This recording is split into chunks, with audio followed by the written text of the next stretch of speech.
Predstav si, že kráčaš o samote tmavou cestou a zrazu si všimneš, že ťa niekto sleduje. Usmieva sa. Príliš široko. Príliš neprirodzene. Oči má neprirodzene jasné a jeho hlas je zvláštny. Bol to len výplod fantázie? Alebo si práve stretol Indrida Colda, záhadnú bytosť, ktorá desí svet už 10 ročia? Dňa 2. novembra 1966 sa obchodník Woodrow Derenberger vracal autom domov do Parkersburgu v západnej Virgínii. Bolo už večer, keď si všimol, že ho prenasleduje zvláštne tmavé vozidlo. O chvíľu sa to vozidlo dostalo pred neho a prinútilo ho zastaviť.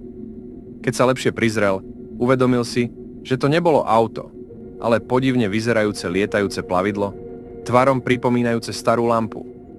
Z plavidla vystúpil muž. Bol vysoký, štíhly, elegantne oblečený v tmavom kabáte. No na jeho tvári bolo niečo zvláštne. Stále sa usmieval, ako by mu úsmev nikdy nezmizol z tváre. Keď k nemu pristúpil, Derenberger si všimol niečo ešte neobvyklejšie.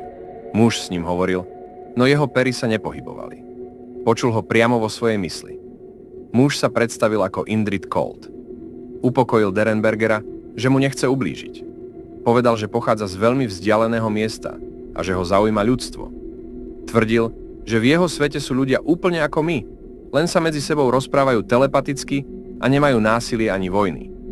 Pýtal sa Derenbergera na jeho život, na jeho prácu a dokonca sa zdalo, že chce vedieť, ako funguje ľudská spoločnosť. Po niekoľkých minútach rozhovoru Indrid Cold povedal Derenbergerovi, že sa ešte stretnú. Nastúpil späť do svojho plavidla, ktoré sa vznieslo nad cestu a zmizlo v tme. Keď sa Derenberger vrátil domov, bol otrasený. Jeho príbeh sa rýchlo rozšíril a médiá sa oň začali zaujímať. Čoskoro dal televízny rozhovor, kde svoju skúsenosť podrobne opísal. No potom, čo vystúpil na verejnosti, sa jeho život zmenil na horor. Začal dostávať telefonáty od neznámych osôb, ktoré mu hovorili, aby o stretnutí mlčal. Mal pocit, že ho niekto sleduje a v noci sa zobúdzal na zvláštne hlasy v jeho hlave.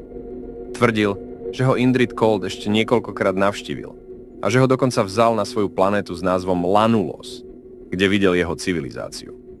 Časom sa jeho život úplne rozpadol.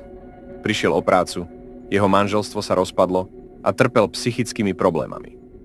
Až do svojej smrti v roku 1990 tvrdil, že jeho príbeh bol pravdivý. Ďalšie stretnutie s Indridom sa odohralo v roku 1967. Krátko po incidente s Woodrowom Derenbergerom istá rodina z Point Pleasant hlásila, že na ich dvore stál vysoký muž v dlhom kabáte, ktorý sa neustále usmieval. Keď na ňo zavolali, nepohol sa. Len tam stál a díval sa cez okno. Po niekoľkých minútach jednoducho zmizol, ako by sa rozplynul v tme. Prenasledovanie na ceste 1968. Mladý pár sa v noci vracal autom domov, keď si všimli, že za nimi ide čierne auto bez poznávacej značky. Po niekoľkých kilometroch sa auto dostalo vedľa nich a vodič sa na nich usmieval širokým, neprirodzeným úsmevom. Vodička spanikárila a pridala plyn, no muž stále udržiaval rovnakú rýchlosť, ako by jeho auto plávalo po ceste bez námahy. Keď sa dostali na odbočku, auto zmizlo bez stopy. Ďalší príbeh z roku 1985. Muž pracujúci v nočnej službe na pumpe v západnej Virgínii povedal, že jedného večera prišiel zákazník. Vysoký, dobre oblečený muž s príliš širokým úsmevom. Spýtal sa ho na jeho prácu a na jeho život, no otázky zneli zvláštne, ako by nechápal základné veci o ľudskom svete.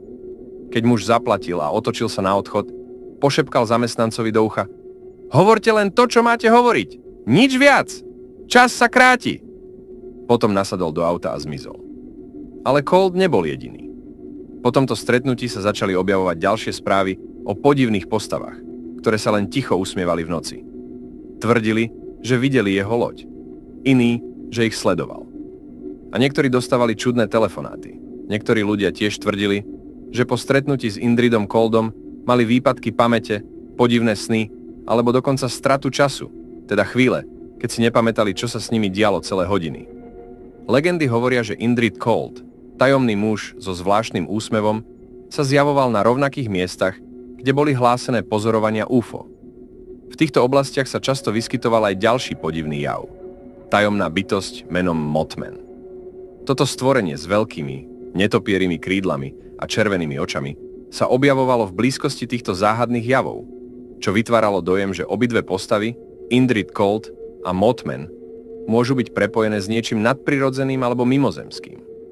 Ľudia, ktorí sa dostali do kontaktu s týmito javmi, často opisovali, že videli obidve postavy v rovnakých časoch a na rovnakých miestach, čo posilňuje myšlienku, že sú súčasťou väčšieho tajomného fenoménu.